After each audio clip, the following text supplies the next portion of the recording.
Hola, bienvenidos a este espacio de Dinero en Semana TV. Soy Carlos Enrique Rodríguez, subdirector de Semana. En épocas de discusiones de reformas, de cambios de gabinete y ajustes de gobierno, en ocasiones se olvidan hechos del pasado que hoy cobran vigencia. La reforma tributaria que se aprobó en diciembre del año pasado y superó la etapa en el Congreso, hoy por hoy atraviesa un examen exhaustivo. Ya hay más de 30 demandas ante la Corte Constitucional.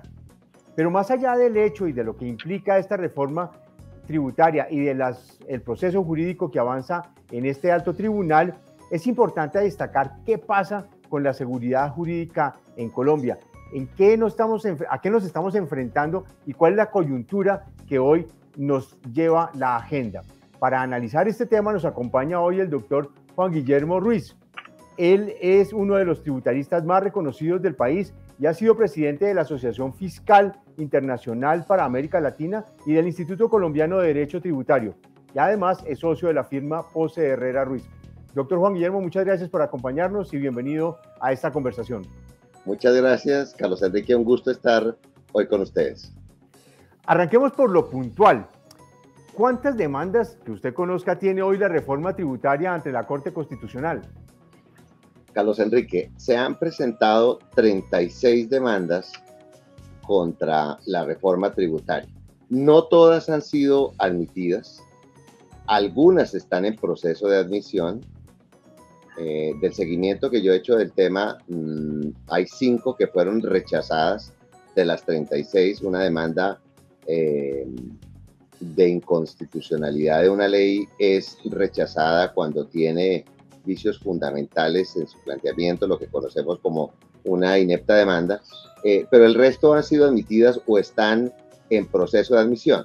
Entonces uno diría, como Carlos Enrique planteaba, tenemos más de 30 demandas en curso, unas contra artículos puntuales, normas puntuales de la reforma tributaria y otras contra el texto completo de la reforma. ¿Hay demandas, doctor Ruiz, en materia de forma del proceso que se siguió en el Congreso para la aprobación? Así es. Hay varias demandas que se enfocan en vicios de forma, vicios de trámite, vicios de publicidad en el trámite, de consecutividad en el trámite, que podrían, si se prueban esos vicios, pues afectar en su conjunto el texto de la ley. Es decir, si se incurre en un vicio sustancial de trámite, de los que no pueden cometerse, pues naturalmente estaría viciada la ley en su totalidad. De la revisión que yo he hecho, eso no ha pasado. Y yo creo que no debería caerse la ley en su totalidad, pero tenemos que mirar un poco el análisis de las evidencias de esas demandas para ver si realmente se cometieron esos vicios. Yo creo que no. Yo pienso que las demandas que van a prosperar son contra artículos puntuales y no aquellas que demandan el texto completo de la ley. En ese orden de ideas, doctor Juan Guillermo, ¿cuáles son los artículos o los temas que han sido el foco de las demandas ante la Corte Constitucional? Muy interesante, Carlos Enrique, porque ese es el corazón de la discusión.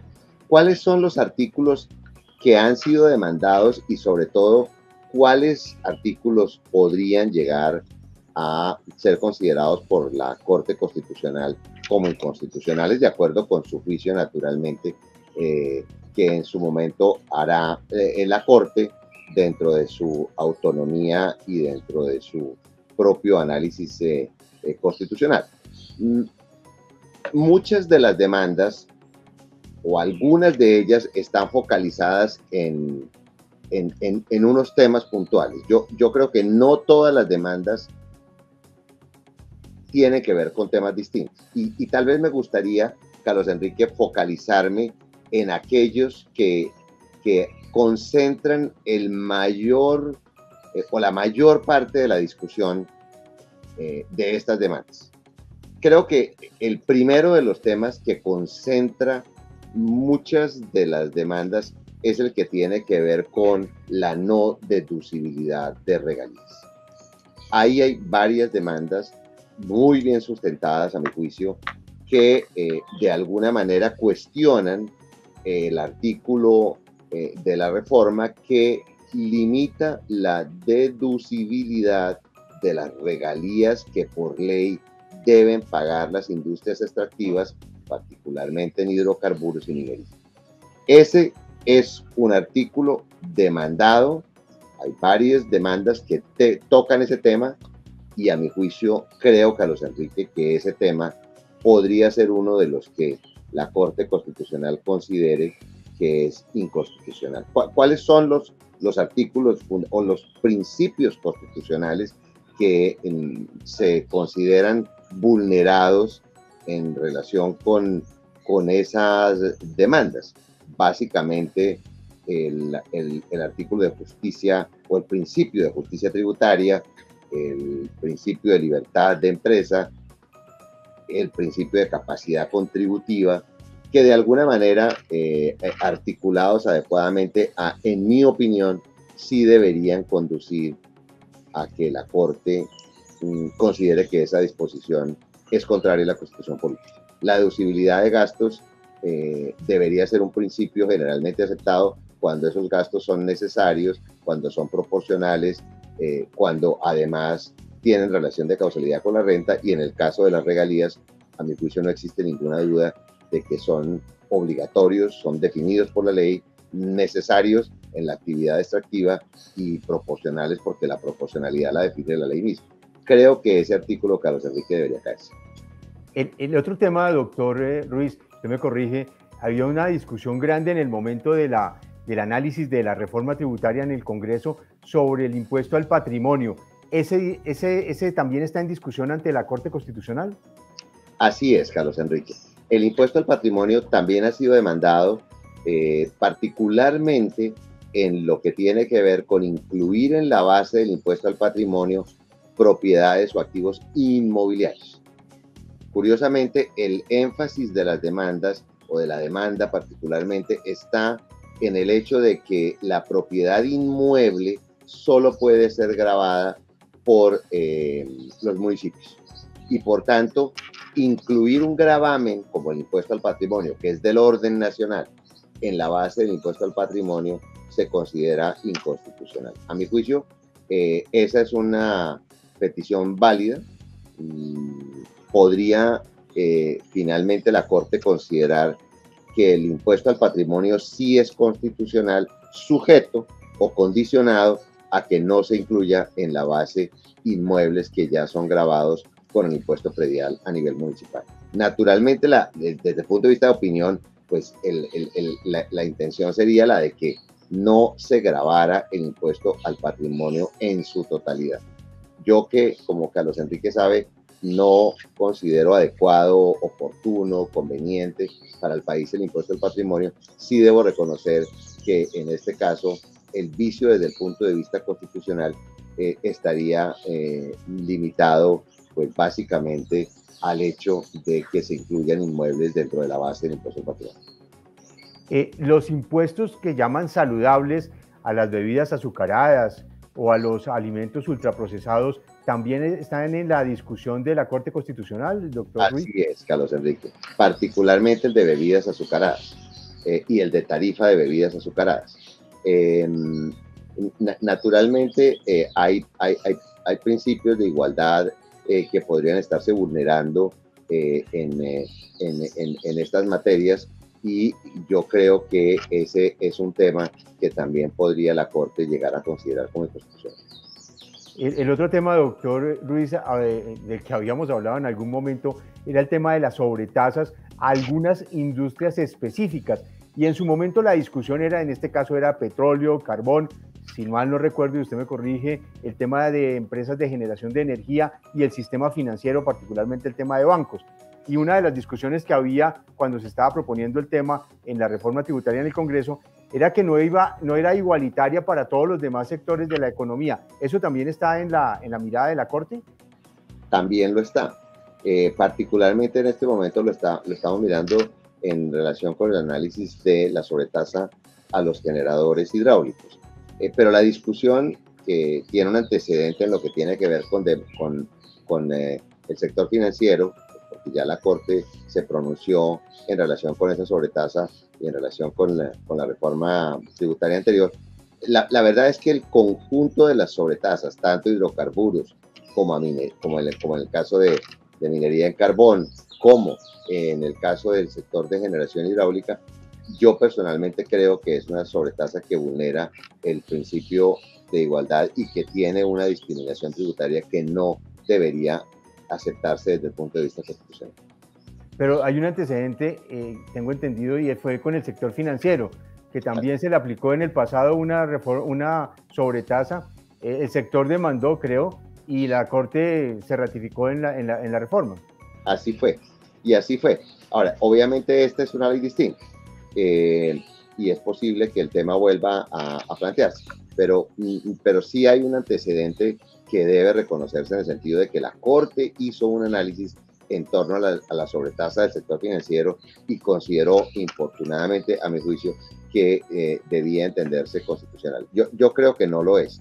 A mí me parece que determinar una sobrecarga tributaria sectorizada no parece ser adecuado al principio de equidad tributaria y de justicia tributaria. La verdad es que la tributación debe determinarse sobre un principio de igualdad en una tarifa en la cual a mayor renta se paga mayor impuesto por la liquidación definida de la tarifa, pero no por la variación de las tarifas sectoriales. Incluso podría uno llegar a pensar, Carlos Enrique, que se determine una sobretasa, pero para rentas de cualquier industria de más de un determinado valor, pero determinar que una sobretasa aplique sectorialmente, yo en lo personal siempre he pensado que no se compadece con el principio constitucional de igualdad. De los 20 billones que recogió, ya por decirlo de alguna manera, el gobierno en esta reforma tributaria, hoy en la mira o en el análisis de la Corte Constitucional, ¿cuántos están en juego? Es difícil dar una cifra porque naturalmente uno diría, estas demandas que se han presentado no van a ser las únicas y seguro vendrán otras. Yo lo que creo es que están en juego cifras importantes, porque dentro del recaudo, el sobrerecaudo o la sobreimposición al sector de extractivo a través de la no deducibilidad de regalías y a través de las tarifas diferenciales era una parte muy importante de ese recaudo. Y naturalmente ese tema se está discutiendo o se va a discutir definitivamente en el curso de los próximos meses.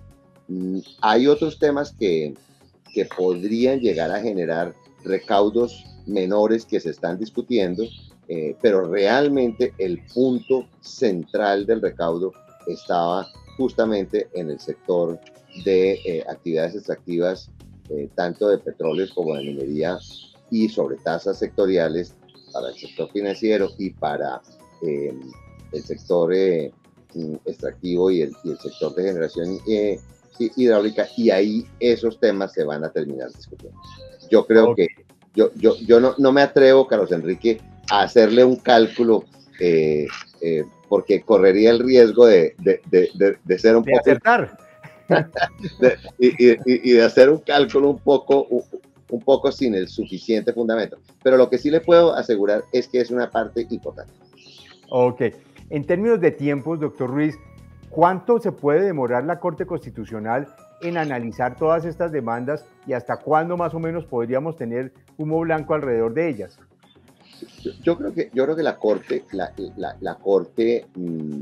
realmente se pronuncia con rapidez comparado con los tiempos de otro tipo de acciones judiciales, pero me parece que iremos conociendo a lo largo de este año y en el curso del primer semestre del año entrante, diría yo, la mayor parte de estas discusiones. Le preguntaba lo del monto, que no me quiso contestar para no comprometerse, me parece muy bien. Era por qué le queda por hacer al gobierno si alguna de estas decisiones afecta su recaudo de manera importante. Es decir, ¿cuál es el plan B que tendría el gobierno? ¿Una nueva reforma tributaria rápidamente? ¿Ajustar el presupuesto nacional? ¿Cuál ve usted un poco el escenario en esa compleja situación? que es una pregunta excelente. Yo creo que el escenario de sobreimposición al sector productivo y empresarial, pues sugiere que realmente si algunas de estas medidas se caen, en parte se van a caer precisamente porque existe una sobreimposición que la Corte no considera razonable. Digamos, el principio de fondo, Carlos Enrique, de la discusión va a ser ese. Habrá principios constitucionales analizados uno a uno, pero en el fondo, y sobre todo en relación con el recaudo más importante, el tema sí va a terminar en un análisis que además está pendiente en Colombia y que los dos hemos discutido en algunas ocasiones, y es si hay o no límite a la facultad impositiva del Estado. Entonces, yo creo que el Estado, si alguna de estas medidas la Corte en su buen juicio considera que no son constitucionales, lo que tiene que hacer es aplicar medidas de austeridad en el gasto. Yo creo que es ahí donde está el tema. Ahí es donde está el primer tema. Y naturalmente el segundo tema tiene que ver con generar la dinámica económica que permita realmente incrementar el recaudo. Alguna vez comentábamos los dos que la mejor reforma tributaria es el crecimiento económico. Esa es probada la mejor reforma tributaria.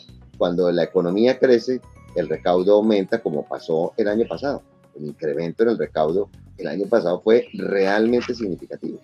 Y eso se debe a la dinámica económica. No tanto a generar una normativa que cada vez asfixie más al sector productivo. Eso, en definitiva, es recaudo de corto plazo y en el mediano plazo pues va a terminar afectándose el recaudo. Yo creo que sí se caerán algunas de estas disposiciones, pero lo que el gobierno tiene que pensar es un poco en austeridad y en medidas encaminadas a la formalización de la economía, a combatir realmente la evasión. La evasión sigue representando entre 60 y 80 billones al año, según los cálculos de la misma autoridad tributaria, de manera que ahí es donde está el dinero. Y hay que buscarlo ahí, no en los contribuyentes cumplidos apretándolos más, sino en los que no pagan y ayudando a formalizar la economía para que la economía informal también contribuya. Yo creo que es ahí donde está la respuesta. Este contexto, doctor Ruiz, me permite avanzar en otro que en este momento pues está como en discusión, y es el tema de la seguridad jurídica. ¿Qué está pasando con la seguridad jurídica? Y si yo soy un empresario, ¿cuáles son esos indicadores que yo debería tener en cuenta a la hora de medirla de tomar decisiones de inversión, de ampliación de mis plantas, de nuevos productos, de nuevos lanzamientos, de nuevos servicios? ¿Cuál es esa seguridad jurídica en la que estamos y cuáles son esos factores que deberíamos tener en cuenta para analizarla? Carlos Enrique, es la pregunta yo creo más importante del momento. En mi experiencia de muchos años trabajando con inversionistas, yo le podría decir que el factor de inseguridad o de seguridad jurídica es un factor esencial en las decisiones de inversión. Y hay unos factores de medición a los que yo le he hecho seguimiento cuidadoso desde hace algunos años, porque determinan cuál es el nivel de seguridad jurídica de Colombia. Yo a eso lo he llamado, Carlos Enrique, como la seguridad jurídica consciente. Es ser conscientes de cuál es nuestro nivel de seguridad jurídica como país, podernos comparar con otros, porque tiene que haber unos factores de medición que existen y que a mi juicio los más importantes son 9. Son 9 factores de medición que yo creo que los poderes públicos, el empresariado, la comunidad de negocios en general y los ciudadanos mismos deberían medir para saber si el país realmente avanza. Un país avanza cuando hay seguridad jurídica, cuando existe realmente seguridad jurídica. ¿Cuáles son esos 9 factores para mencionarlos rápidamente y tratar de conversar sobre algunos de ellos? Claro que sí. Yo lo que haría, Carlos Enrique, es decirle cuál es el factor y usted internamente o los amables acompañantes de este conversatorio, cuando lo vean, pueden hacer la reflexión personal y decir cómo estamos en ese indicador. El primer indicador de seguridad jurídica es la seguridad ciudadana. No puede hablarse de seguridad jurídica si no hay seguridad ciudadana. El segundo, que también me gustaría que pensara Carlos Enrique, en el marco de todas las reformas que estamos discutiendo, se conoce como estabilidad normativa o estabilidad regulatoria. Los cambios constantes de regulación, y yo no digo ya solo de regulación tributaria, sino en general de la regulación laboral, de la regulación de propiedad de tierras, de la regulación del régimen de salud, de la regulación del régimen de pensiones, de la regulación en general, de todas las regulaciones, de las regulaciones aplicables al sector eléctrico. Los cambios regulatorios constantes generan inseguridad jurídica. Y yo creo que uno es consciente de que las regulaciones deben ajustarse en el tiempo. No hay duda de eso. Pero cuando uno toma la decisión, o cuando el Estado toma la decisión de cambiar muchas cosas al tiempo, o de cambiarlas constantemente, como ocurre en el campo tributario, que conozco con mayor detalle, pues se genera una gran inseguridad jurídica. Yo lo invitaría a que quienes participan de este conversatorio piensen cómo estamos en materia de estabilidad regulatoria, y yo creo que estamos muy mal. Tenemos demasiadas reformas en curso al tiempo que agravan un problema de seguridad jurídica muy importante. Un tercer factor, la celeridad judicial, es medida comparada internacionalmente. ¿Qué tanto se demora una decisión judicial en resolver un problema? Todavía tenemos mucho por avanzar. Yo sé que naturalmente existe una gran acumulación judicial, que los jueces y magistrados hacen un trabajo dentro de sus limitaciones, pero el indicador mide la celeridad. Cuando uno se demora 15 o 20 años en que se resuelva ante una discusión se resuelva el tema, pues está en una situación en la cual la inseguridad jurídica es muy grande, es muy importante. El cuarto. Buenísimo. ¿Le gusta, Carlos Enrique, estos factores? Vamos bien. Ahora llegamos muy puntualmente a tocar uno de esos temas. Bueno. El cuarto factor es un tema que también es muy importante para los inversionistas. En esto hemos avanzado, y es lo que se conoce con la importancia del precedente judicial. El precedente judicial, Carlos Enrique, es muy importante, porque frente a un inversionista o analizando un inversionista, tener unos precedentes de la manera como deciden las cortes es muy importante. Es muy importante. No estar al albur de qué decisión se toma en ese momento, sino que hay unos precedentes. En esto hemos venido avanzando, afortunadamente mucho, pero yo creo que nos toca todavía recorrer mucho. Es parte del sistema o de la estabilidad de los sistemas anglosajones. Para ellos el precedente judicial es muy importante. Nosotros todavía estamos en camino. Ese es un factor de medición de seguridad jurídica. Quinto.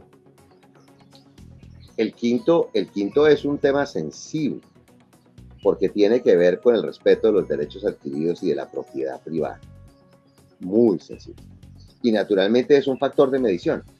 La seguridad jurídica de un país se mide en la medida en la que se respeten los derechos adquiridos, las expectativas legítimas,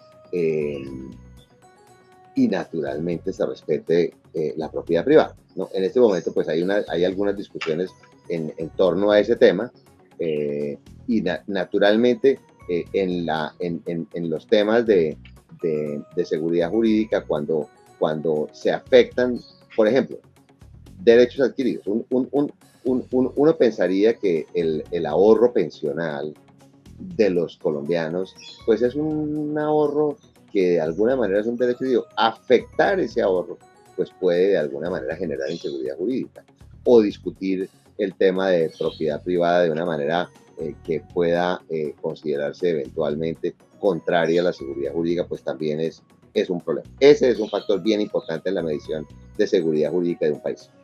Sexto. Este es muy interesante, y de pronto lo podríamos conversar con mayor detalle en algún momento. Es lo que se conoce como la línea doctrinal de la administración pública. Normalmente la administración pública, por ejemplo en el caso de impuestos, se manifiesta a través de opiniones. Y es muy importante para la seguridad jurídica.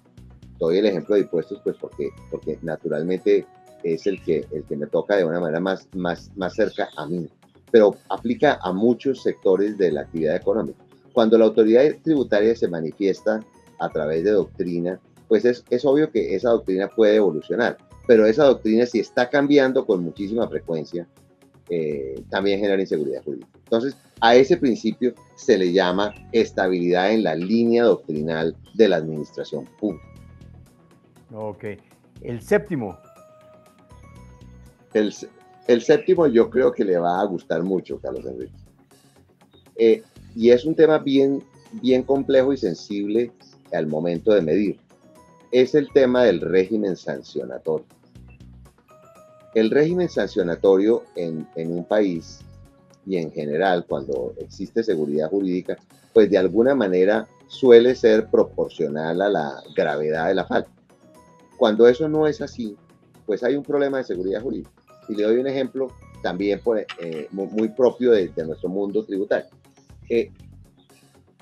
El régimen sancionatorio tributario, el régimen sancionatorio cambiario, en muchos casos es desmedidamente gravoso en relación con la gravedad de la falta. A veces un error en una información de un medio magnético, un error de sistematización de información, pues puede conducir a unas sanciones que son enormes cuando el tema en realidad no es tan grave. Puede corregirse, debería corregirse, pero no con unas sanciones muy graves. Entonces, cuando en una sociedad existe la percepción de que los cumplidos tienen un régimen sancionatorio estricto, pero los que no cumplen no son debidamente sancionados, hay un problema de seguridad jurídica. Ok. El octavo, y ya nos faltan dos. El octavo, claro, el octavo es muy importante y digamos cuando uno nota sesgos encaminados a favorecer lo público sobre lo privado, pues ese tema se puede ver afectado. Es el respeto y la protección a la iniciativa privada y al emprendimiento. El régimen legal debe favorecer y proteger la iniciativa privada y el emprendimiento. Y naturalmente, pues es obvio que si de alguna manera ese principio de libertad de empresa o de afectación o de emprendimiento se ve afectado por restricciones normativas, pues de alguna manera puede verse afectado ese punto de medición de la seguridad. Y el último es muy importante y yo creo que muy actual en nuestro país. Para que haya seguridad jurídica, el régimen legal también debe ser equitativo en todo sentido. Entonces hay unas mediciones de equidad tributaria, cobertura en salud, cobertura en pensiones, distribución de la tierra. Todo ese factor es muy importante, pero nosotros tenemos que partir de un presupuesto, Carlos Enrique, y es que el Estado constitucional o nuestro Estado es un Estado social, es decir, encaminado a la equidad, pero social de derecho. Es decir, debe hacerse dentro del marco de la seguridad jurídica. A mí me encantan estos factores de medición y creo que son muy actuales. No sé si le... No, sí, sin duda. Le tengo tres preguntas, ya oyéndolos todos y agrupándolos alrededor de unos temas muy puntuales. El primero, usted hablaba de la seguridad ciudadana. ¿La iniciativa del gobierno de paz total no nos debe conducir a eso? ¿O usted cree que ese camino está siendo un poco más complejo de lo que esperábamos? Es una pregunta con posibles varias respuestas. Realmente el propósito de la paz total pues es un propósito constitucional, es evidente, ¿no? El tema es cómo lograrlo realmente. Entonces, si uno si uno, por ejemplo, en mi opinión, arriesga la seguridad ciudadana por lograr una paz total, de pronto no logra la paz total y se afecta a la seguridad ciudadana. A mí me preocupa en lo personal. El otro tema, cuando usted hablaba de estabilidad regulatoria y normativa, y usted alcanzó a mencionar, es que estamos con una reforma pensional, una reforma laboral, una reforma a la salud, otras reformas que están caminando y proyectos de ley que están caminando en el Congreso y otras iniciativas que trae el gobierno. Digamos, se ha convertido como en una gran plataforma de transformación en el gobierno, como bien lo dice el presidente Petro, en el gobierno del cambio. Esta cantidad de reformas, ¿cómo afectan un poco esa seguridad, teniendo en cuenta pues que fue la propuesta que ganó en las elecciones, que fue una propuesta de cambio con ajustes en temas muy sensibles para los demás, como lo hemos visto, por ejemplo, en la discusión de la reforma a la salud o en la reforma pensional? Claro, y evidentemente, no tengo duda de que el gobierno tiene el derecho, la responsabilidad de tratar de promover propuestas por las que votó mayoritariamente el país, pero naturalmente creo debe tener en cuenta que no fue tampoco una votación unánime y por tanto, pues esas propuestas que tienen elementos muy válidos, definitivamente, pues tienen que concertarse y tienen que concertarse porque el Estado es un Estado social de derecho que además debe promover la empresa privada y la coexistencia de la acción, de la actividad libre entre los particulares y el sector público, y entonces pues deben mantenerse esos principios tratando de lograr el mayor número de cambios sin afectar la seguridad jurídica. Yo académicamente he planteado, Carlos Enrique, que el gran reto del Estado colombiano, el primer cambio que necesitamos es realmente el de seguridad jurídica. Ese es el que necesitamos. Obviamente, en ese también está la equidad, pero lograr solamente un Estado social, pero no un Estado social de derecho, pues puede de pronto no ser conveniente para el país. Y ya para cerrar, doctor Ruiz, el doctor Santiago Montenegro, presidente de Asofondos, en alguna entrevista dijo que un poco las reformas lo que buscan es estatizar muchos de los procesos que hay.